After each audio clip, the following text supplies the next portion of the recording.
Welcome to SEL in EDU. where we discuss all things social and emotional in education.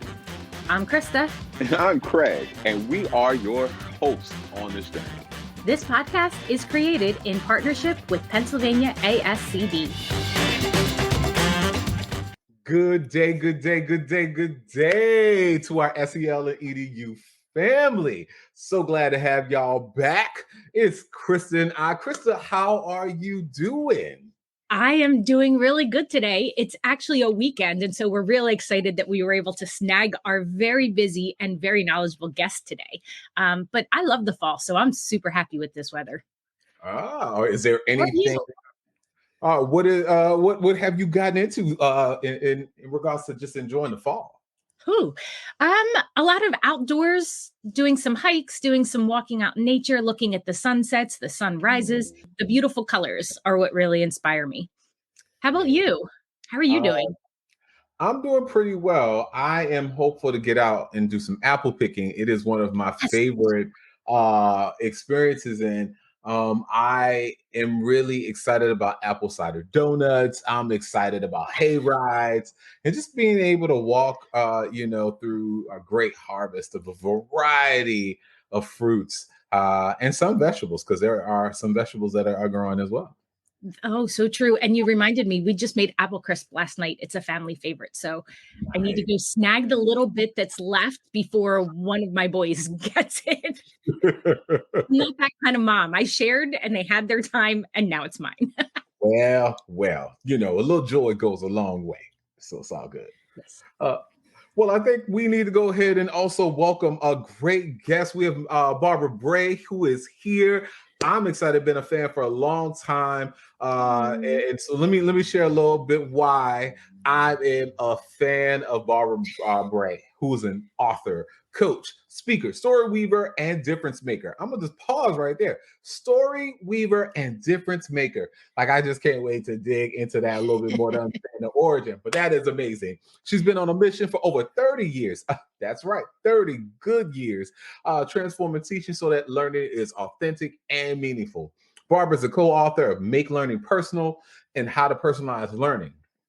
Barbara hosts the Rethinking Learning podcast, which I have had an opportunity to check out. One of my favorite episodes is with Hedrick Nichols, but we'll get into that a little bit. And Rethink Learning, Twitter chat to capture stories from inspirational innovators. These stories and activities became the heart of her Define Your Why book. Barbara has been invited to do presentations, keynotes, workshops on redefining and growing your why through storytelling, rethinking personalized learning to empower learner agency and disrupting the status quo. And I just believe she's just an amazing human being. Can we just give it up, SEL and EDU, and welcome Barbara Bray. Hey. Oh. Wow. That was wonderful. I love the fall too, by the way. Well, how are you actually enjoying the fall at this time, Barbara? Well, I'm in California where there's been wildfires and everything normally, but we have cool weather and we have fog coming in. I'm in Oakland, California, where the fog comes in from the bay. And it's just like, it's not eerie. It's kind of like you go outside and you have your cup of coffee, and I have butterflies in my garden. I can't figure it out. Yeah, things are changing. I also have little caterpillars. It's just so cool. And then I still have tomatoes and apples and all. I'm just like, what's going on here? So I'm really enjoying it. I feel like that really, with the butterflies and the caterpillars and fall, really speaks to transformation and change. Yes. But we don't normally get butterflies in the fall. It's normally in the spring. And so they've just been living in my backyard. And I'm like, you are welcome here. I love it.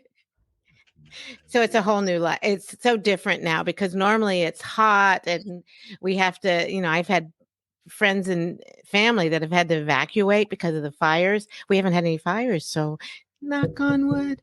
Yes. Yeah, it's been It's been a very crazy year from at least our observation. Chris and I are on the East Coast and just watching how the wildfires have ravaged so many homes and our Mhm. beautiful lands. And it's definitely gotten scary at times. So I'm really happy to hear that this year it's kind of died down in regards to just the number and the impact of those fires. Yeah. Well, we still are on the watch and on earthquakes. And but everywhere you live there's something, right? So, I'm very fortunate to live here and have a wonderful neighborhood, wonderful family and friends, and that's what it's all about. Absolutely, absolutely. I know. I am curious. It's not one of our questions, but I've definitely been waiting to ask this question. What inspired you to become a story weaver? Well, that's actually ki part of the questions, but I'll just tell you, I always wanted the stories long ago. I grew up in a house of storytellers. My mother was an artist, but also a reporter. And so I grew up with all these things happening around us and stories, and we would sit around the table and telling stories. Then, when I became an educator, people didn't want to talk about stories. They had the curriculum, they had to teach it, they didn't have time. And I went, there's something wrong here. If Mm, we can't tell the stories. So when I started collecting stories and pulling them together, I figured that, wow, there's so many stories on equity, like Hedrick's and Sheldon Akins and others. And I thought, I want to weave them together. So that's what I'm working on right now, is weaving the themes together so you could see that these are real powerful stories, but they also have a purpose and they can make change if you see from this point of view and this point of view. And so that's some of the things that I'm trying to do now is weave them together. So I love that you're talking about this, because I think when we speak about social emotional learning, we know that some of those skills are perspective taking and understanding yourself and building relationships and then responsible decision making. Like, what are we going to do with this to make that difference? And I think when we work with educators, we talk about the power of story and now how it really transcends culture and language and mhm. economics and brings us together. Would you say have been some of the most powerful messages or ahas that you have collected so far? Well, there's so many that I can't. I mean, one of the things, the big things, is that I do a pre podcast and I ask them, is there anything in your life that challenged you or um, made such a difference in your life? And we don't have to talk about it in the podcast. And there's something for everyone. And it's amazing when they tell me certain stories. I'll just give you an example as one is Krista Moroder. I worked with her at Digital Promise. I've known her a long time. She's a beautiful lady. Uh, and I asked her this, and she said, well, I've never told anyone this. And I said, I put my everything up on the internet. Do you want to put this up on the internet? Let me know what it is. And she told me she was a bubble baby. For 18 years, she lived in a bubble because of an problem. And when I met her, she was not in a bubble. And I asked her what happened. And she said it was $7,000 a month for the medication. And the company was able to give her that. And she was able to go outside of the bubble. And so I'm like, this is an amazing story. Do you want to tell it? It's things like that. It's like she shared it online.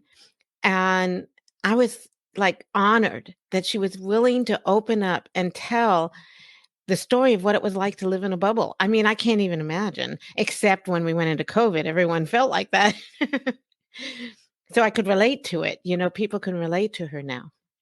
I love that you're able to, one, you say, do you really want to share this? Because I think that sometimes when we talk about social emotional learning, the misconception would be that we need to be our vulnerable selves and spill everything. And that's really Yeah. not what we're asking, we need to think about what is it that we're sharing and what is the learning lesson that we're communicating.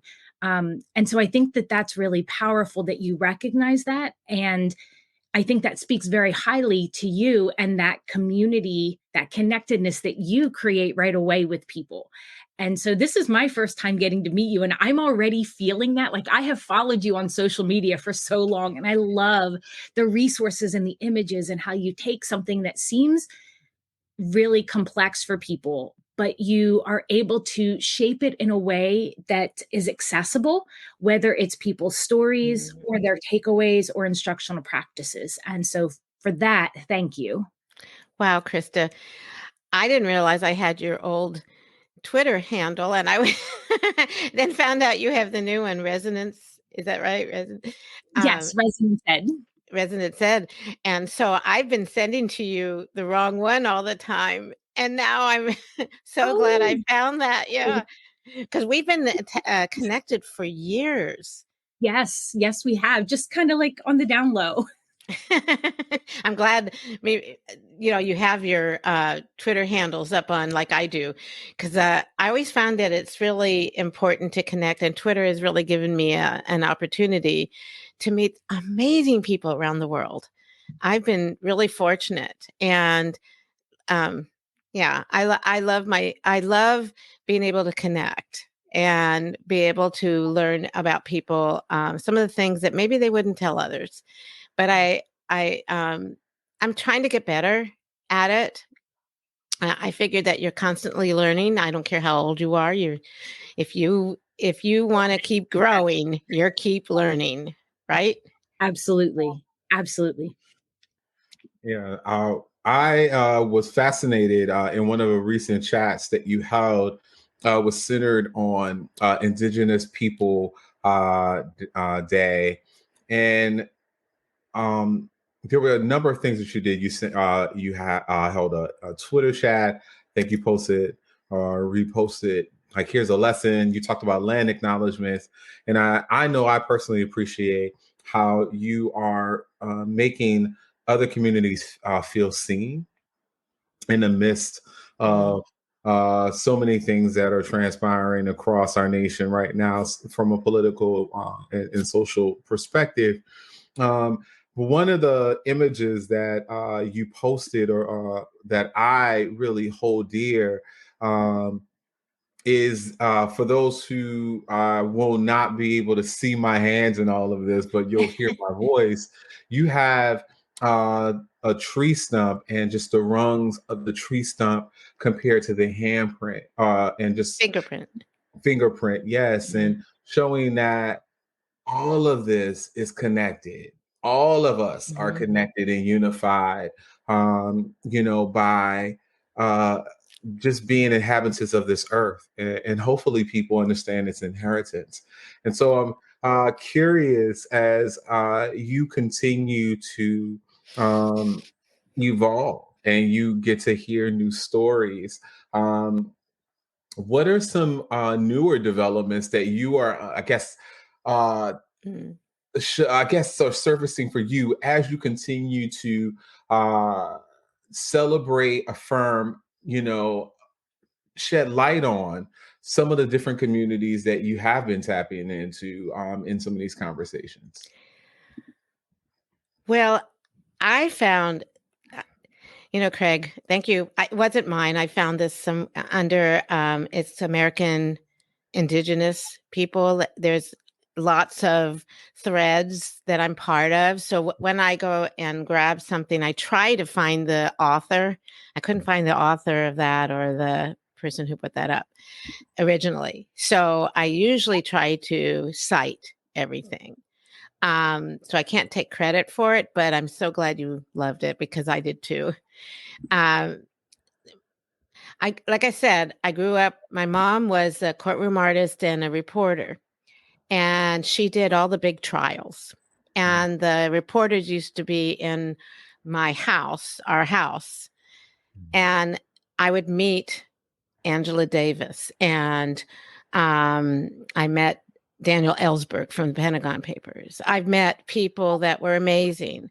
And growing up like that with these amazing reporters from Associated Press, it was wonderful to have these conversations. I miss those conversations. And when, I met Hedrick and um, I actually had Dr. Basil Marin and JT Taylor on my, I did a reflection with them on disrupting the status quo. Like we were on my virtual porch. You got to listen to that one. We just said we just got to change the system. It's been, to me, like I said, I've been trying to transform it for so long, and we can't talk about the truth. And we have to talk about the truth. We have to know what's real, and especially now. And so in social media, you have to be very, very careful about what you say, where I want to be able to open up those doors so we can feel comfortable sharing what we're learning, but also respecting each other and valuing each other and each other's opinions. I don't know how to do all that right now in this climate. It's a little difficult. So I'm trying to learn that. For me, I put up something on my perspective of racism growing up in Silver Spring, Maryland. I put up a post. I put it up on Medium. I met an amazing historian who's working with the National Archives, who I had referred to, and we've become close because I really want to tell the story, and the story of me growing up in a place where there was, they called it colored sinks and white, and I mean, I grew up with that, and I had a Black maid. I mean, I was one of the white kids in the help, and I needed to tell the story of my perspective of what was going on here and I found out about the deed covenants. They started in Silver Spring, Maryland. That's where they started, where I grew up. So for me, I feel like I just need to tell the stories. I got to get it out so people really know. And so I'm finding these amazing people. This is David Ruttenstein I met, who's now doing a really great research for the Urban Archives program on the gangsters in Pittsburgh, Pennsylvania. Who knew, right? So I think if we can find out our history and share and learn how we all became better because of some of the things, but we also had some bad things that happened and we need to learn from them. And that's why I wanted to do the thing about the Indigenous Peoples Day. It's just really hard because everyone wants to talk about being positive and everything, which is really good. It's just sometimes we never talk about the things that really matter, like banning books or, some of the other things. I love that you're talking about these pieces because as I've been learning, I've been trying to enter conversations and collect stories and put out different perspectives as well. One of the things that somebody shared with me is that there's a native land app. And so when I was working out towards Pittsburgh, I started off with a land acknowledgement, not to the best of my ability, and let people know, who was here and who lived and worked here before we, quote, discovered. And I use we loosely because I shared with them that my husband is Italian and grew up in South Philly, and there's a huge Christopher Columbus statue there. And it's a point of pride for them, but also working with his sister who lives in Rome and works for the UN. She's like, I think her perspective was that it really was meant to be an Italian-American celebration of what Italian-Americans had brought to the country and the work that they had done for America, but it got linked to his name. And maybe that was where things needed to shift a little bit, because there is this whole perspective of Christopher Columbus that I didn't learn growing up in elementary school. But like you said, we need to be able to tell these stories. And a dear friend of Craig and I, her name is Tammy Musiowski-Borneman. She lives out in Hawaii right now on the Big Island, and she posed pictures of going to see the Captain Cook Memorial, where people had crossed it off, and where it said discovered, they put raped the land. And so like, there are different perspectives here, and that we don't always have the one or the, quote, correct perspective. And I think that's such a huge undertaking when people have grown learning just thinking there's one way, I think. Well, I taught social studies and I worked as a coach in Oakland Unified for it was ELA and social studies teachers from grade 4 to 8. And then we did 9-12. And it was really difficult for me when the curriculum would tell you one thing and you knew something else, and here you are teaching it. And so that is my concern now, is now that we're talking about let's teach the truth, people are denying it and they're afraid to. So I didn't know we were going to talk about all this. but I feel like it's really important that our children understand that. Well, I don't know if you taught during No Child Left Behind, but in Oakland, they changed everything. So the reading that they did was open court, and the materials that they got was like the children had one big book with all abridged, like a Reader's Digest of all the stories. So they didn't have Hatchet; they had a story. A smaller version of it, and same thing of all of their books. And they had to carry this gigantic book home. And then the teachers had a book with script that said, on this day, you have to teach this. I was just appalled. I don't know about any of you, how you felt, but I was like, this is not teaching. This is not what it's supposed to be. And learning is not like that either. And that's when I, got crazy. Well, I think, and I just want to bring up one piece, and then I'll let Craig, I know he's got some great questions too. I get super excited sometimes. I love how you transformed that, because working in PA, and I'm outside of Philly, we had a lot more ownership over what pieces we could bring into the classroom, especially at the high school level, which is where I worked. But the elementary level was definitely more scripted.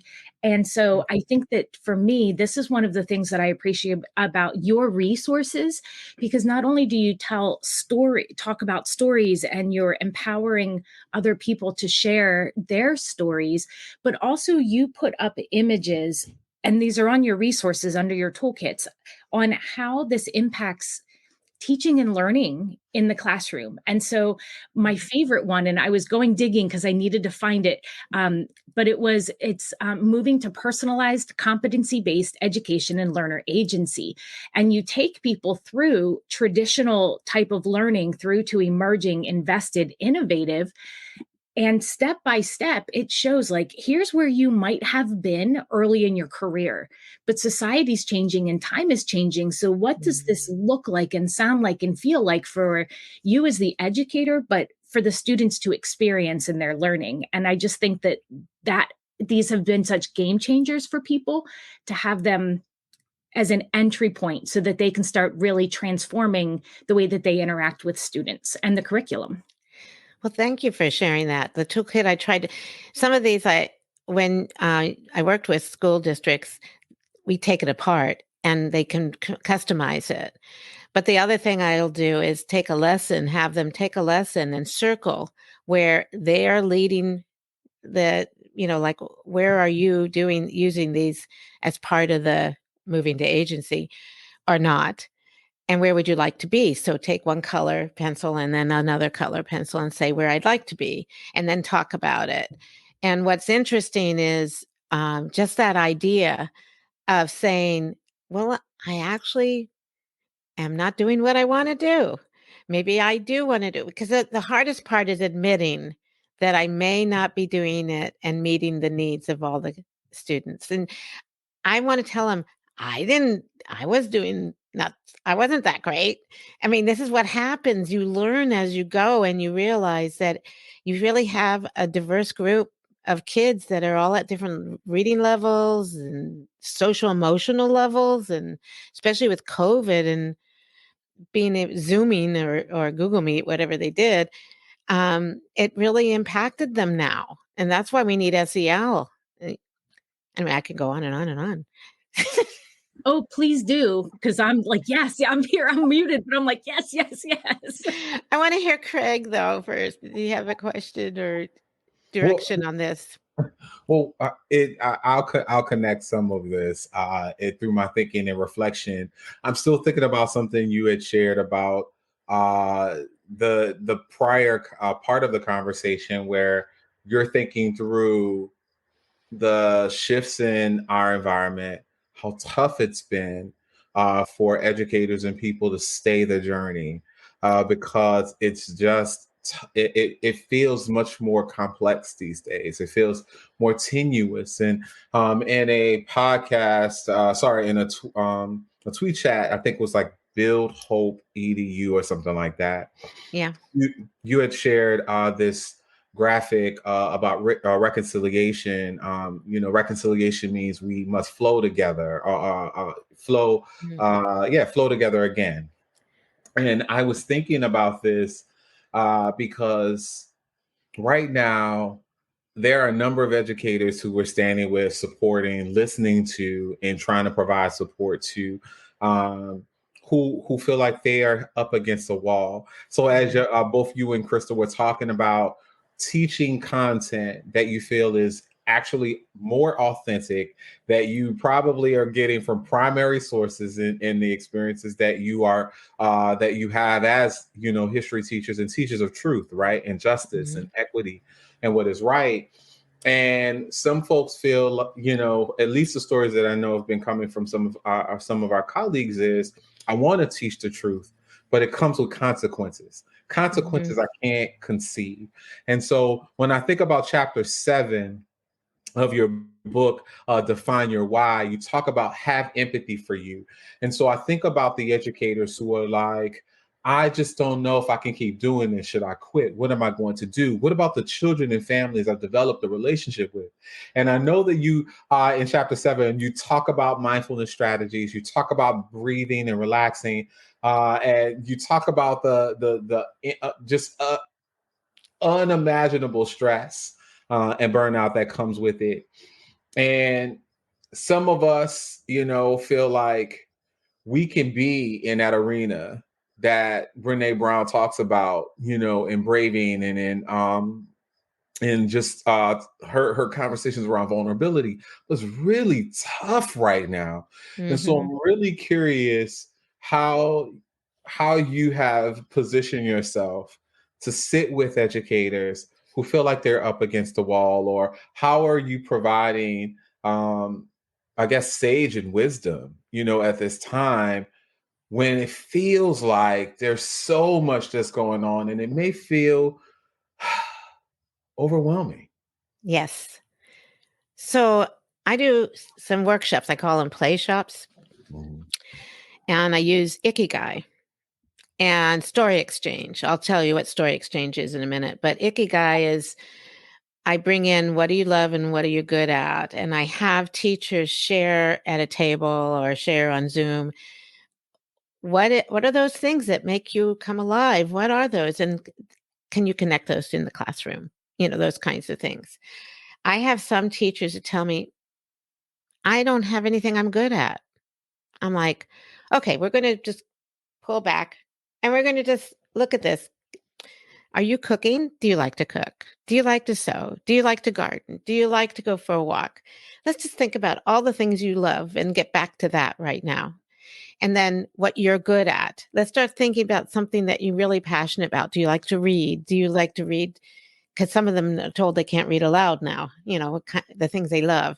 So I'm trying to find out the basic person and what is that concern they have. But it's difficult in an hour or 90 minutes, you really can't. So some people I've mentored on the side. And just being able to listen to some of the issues. What are the things you can do? Can you listen to some of the issues if you're in an area where there's a lot of dissension and the parents aren't working with you, or the kids are not as respectful, or what are some things that we can do in this situation? So in that chapter you mentioned, I talk about the difference between stress and burnout. Remember that chart that I have in there? And try to figure out, is this a point where you just want to give up? Is this really what you want to do? Or do you want to just move to another school? Or do you want to, let's just figure this out before you jump ship and then realize that's the worst decision for you. And so I'm not a licensed therapist. So I always tell someone who gets to a point where they're really in danger, I reach out, look for numbers, look for ways to get some real um, help if they get depressed and things like that, because that's not what I can do. I can't legally and ethically do some things, but I want to make sure that they know they're not alone. So I do a thing called Story Exchange, and that's through narrative4.com.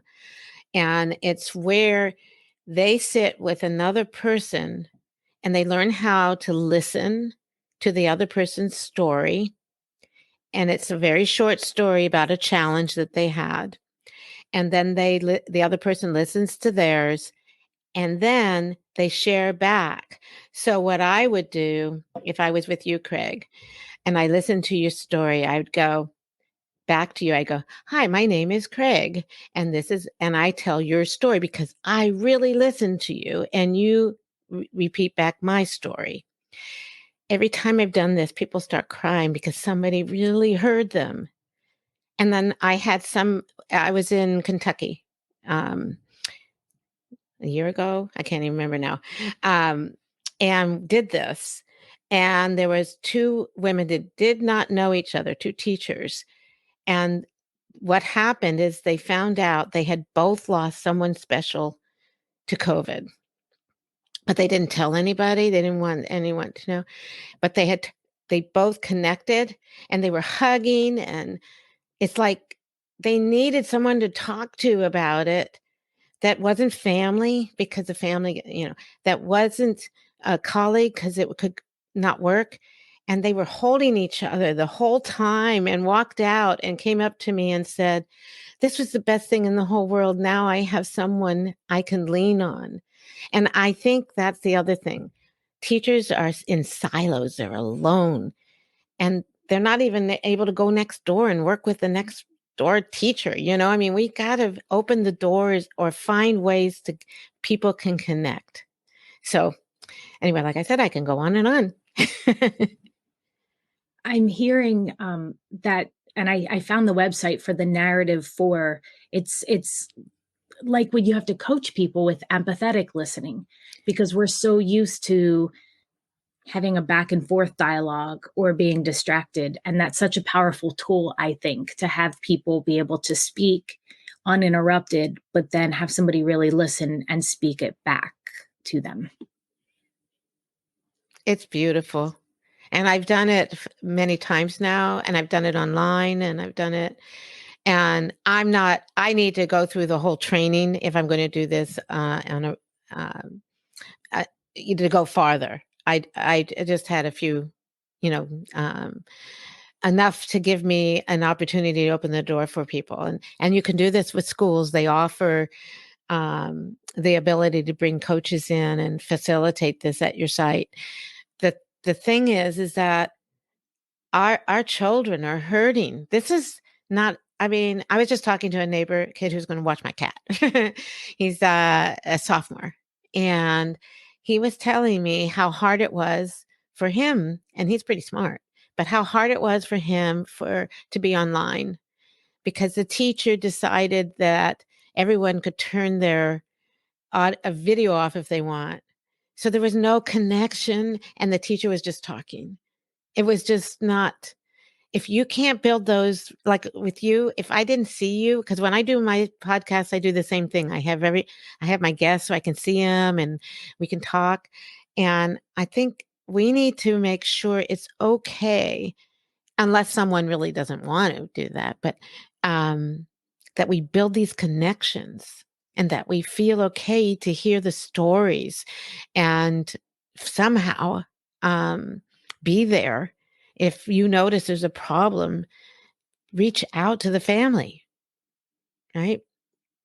or a colleague and say, I see something. Do you want to talk about it? I mean, we've lost some of that. I see Craig is typing our takeaways here. And so, Craig, did you have another? I know that you often have other questions that are percolating in your brain. Well, I think what resonates with me as I'm listening to you is like, how do we find new ways to open doors and hearts, even in the midst of us needing to be held? Because I think that there's a moment here for us as I'm thinking about this, and I'm like, well, I'm a school leader. You know, that's one of my main jobs. But I know that there are tough moments for me where I don't know whether or not I have enough to pour into someone else. But I understand it's important to connect. I understand that it's important to reach over the fence to someone else or push the fence down and reach out and hold others and listen. But as we're doing that, we still also need to be able to reach back and know someone is holding our hand. And so I'm really trying to think about how do we connect that, right? How do we connect that so that that feels tangible to someone who might feel like there's a tsunami within them of so many things that they're trying to hold. Whether or not it's families that you're trying to nurture and take care of, whether or not it's the children in front of you who have complex needs in the pandemic has surfaced so much for them, and they're trying to navigate in a world that they've never experienced before. So you're trying to hold them, and then you're trying to make sure you do what it is that your supervisors, your school leaders need as well, or your superintendent, depending on your position.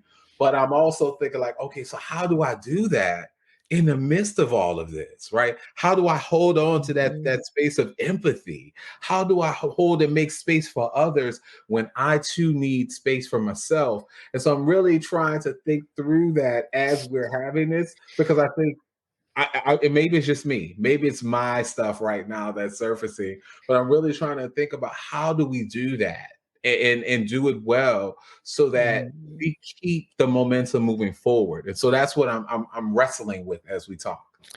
Well, I'm somehow things are. I live in Oakland, and I live up in the hills, but I can hear gunfire every night. So I'm thinking of those poor kids that are living in the areas and the families, and trying to figure out how can we somehow bring back civility and this way of supporting people who are desperate. Those are the schools I worked with. I worked with all Title I schools, and we did projects, we had showcases, we did all these things. And I don't, I mean, Oakland's trying, and many of the, like Philly, they're trying. I know Philly's having the same issue. Where are you, Craig? In Boston. Oh, you're in Boston. Okay, Boston's trying too. It's not easy because the urban areas are in trouble. And so I'm trying to figure out how we can help our schools and how we can help our leaders. And some of the ways this is why I wanted to transform education. We were able to, when we did core values was the program, to do projects, co-teaching models. We were able to do projects with the community, intergenerational. There was so many things. And I'm just wondering if there's a way we can start just a little at a time, just to bring that back so the communities is safer. The communities feel like people are hearing them, and the kids aren't being lost. You know. Yeah. It reminds me of there is research from the Search Institute in Minneapolis that I have known about, but and I've used, but I'm really digging into lately. The one is on developmental assets, that all of our students have 40 assets. And the more assets we have, the better choices we make, and the less likely we are to fall into areas of violence and drugs and alcohol and sexual activity and things like that. And they also talk about developmental relationships and how adults can provide developmental relationships. They used to use kind of the word mentor, but kids, I guess, in the most recent research are saying that they feel a mentor is somebody who has to be with them, like who is paid to be with them. But how do we have that caring, consistent adult?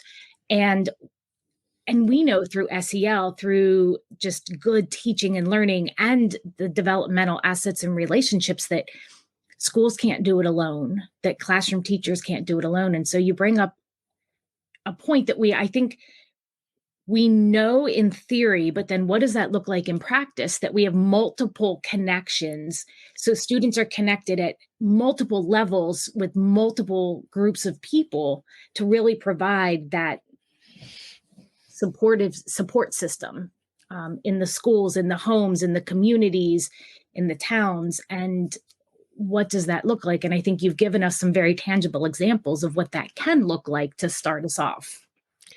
Well, that's one of the things the other books that you mentioned, Make Learning Personal and How to Personalize Learning, we talk about different examples. I was very fortunate to go to New Zealand and visit 20 schools, North and South Island, and see what they did that's different. Is the K-8, they had like the year one or the preschool, or there were 100 kids in the class with 4 teachers and student teachers. And it was a gigantic, each of the rooms were very big with smaller areas around the outside. And many of the schools I went to did year-long passion projects. And that starting in preschool. And so I remember sitting with the year 7 kids, asking them about their projects. And one young lady, told me that she was learning Greek, because her family's from Greece. And her mentor is her uncle to learn, or one of her aunts or uncles to learn the language, a grandmother to learn about some of the food, and then the culture, some other people, but there were multiple people in the community and her family who could help her. And she called them mentors at that time. So by the time she was ready to do her showcase, she would be able to share the food, share the story, mention and give some, Greek, talking, Greek, and let them know a little bit about it. So to me is, why can't we look at some ways of reaching into the community and to others to get us support? Yeah. I could go on, you got to be careful with me. No, I think it's great. Every community has really great assets, and we have to look deeper at times to see where those assets are. But it resides within the people. It resides. Dr. Keisha Ray. She is someone who I follow as well, and she's talking about hope and optimism, right? So even those are really great assets that we can yield and carry despite the circumstances and situations. So as I look at the time, we're coming to a close, and I am curious. This is a question that I ask every person, and it is one that's not on our sheet, but we always ask it. That's right, Barbara. There's always if you are a listener, you know this question. What would you consider to be your SEL superpower? I'm hoping empathy. That's really what I want to build. It's that I want to be able to really develop my listening skills so I can be better in interviewing, but also grabbing the right stories, because I'm going to write another book. So I hope that's a good way to end this with empathy. I think it's great. And you just mentioned we've talked about a couple of your books. We've lifted them up. For those listeners, of course, they're going to get them in our resources. They're going to get them in the description. They'll get to see all of this great stuff. But for those who just want to hear it from you in real time, how can they stay connected to you and in all of this great work that you do? Oh, thank you. Well, my website is pretty easy. It's barbarabray.net. Just go there. Everything's on there. I have my book study guide, and I'm actually doing on the 24th, I'm doing a book study with the Aurora Institute around Define Your Why. So I'm really excited about that. And on Twitter, it's bbray27, and on Instagram, same. And I'm all over the place. You certainly are. And that's such a good thing and such a benefit for all of us who are following and continue to learn from you. Well, thank you. You both are wonderful podcasters and interviewers. It's been wonderful. We didn't talk about anything I had on the sheet. It was great. We have this list of questions and then we get into other things. I love it, except, you're going to have to rein me in a little bit. Why would we do that? We wouldn't get all the sunshine that we're getting. Come on. Thank you so much. This has been fun. Oh, well, it's definitely been a pleasure, I know, for Kristen and I. And so, Barbara, we're really most hearted that you chose to spend some time with us and our listening community. And we are really excited to share more of the gems to our audience that's probably already part of your very vast audience as well. Well, I'm going to push this out also because I just really enjoyed our time together. Thank you so much. Thank you. And Craig, you always end it, Craig. You have the best ending ever. I'm not letting you get away without ending.